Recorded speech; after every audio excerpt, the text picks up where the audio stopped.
আজকে বানাবো মাছের ডিম দিয়ে আলু ভাজি।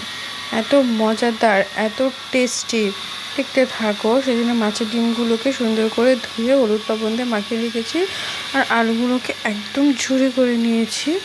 একটা কড়াইয়ে তেল দিয়ে নিলাম। মাছের ডিমগুলোকে এমন করে ভাজতে হবে যাতে মাছের ডিমের মধ্যে আস্তে কোনো গন্ধ না থাকে।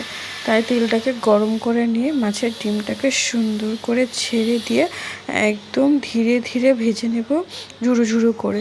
মাছের ডিম ভাজতে ভাজতে অন্য একটা চুলায় আর একটা কড়াই বসিয়ে দিয়ে এখানে আমি তেল গরম হতে রেখে মাছের ডিমটাকে একটু নেড়ে চেড়ে দিলাম। লেগে যাচ্ছিলো, যাতে ঝুরো হয়ে যায়, লেগে যাওয়া যাবে না।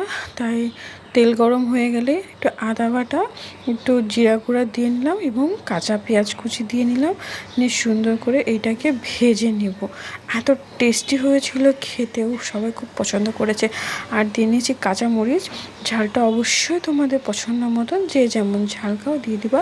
এদিকে আমার মাছের ডিম কিন্তু অলরেডি ভাজা প্রায় শেষের দিকে। আমি হালকা হিটে দিয়ে অনেকক্ষণ নেড়েছিলাম, তাই ঝুড়ো ঝুড়ো হয়ে গেছে। এদিকে পেঁয়াজ মরিচও ভাজা শেষ। তো ভাজা যখন হয়ে গেল তখন ওর মধ্যে আমি আলু ভাজি দিয়ে দিলাম হলুদ আর লবণ। হলুদ লবণ দিয়ে আলুটাকে হালকা হিটে ভেজে নেব।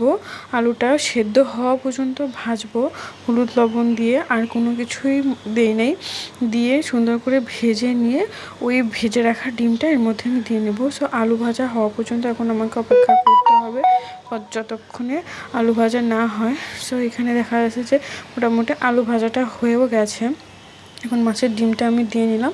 মাছের ডিমটা দিয়ে সুন্দর করে নেড়ে চেড়ে এই ভাজিটা কমপ্লিট করে ফেলবো। সো রেডি হয়ে গেল আমার মাছের ডিম দিয়ে আলু ভাজি।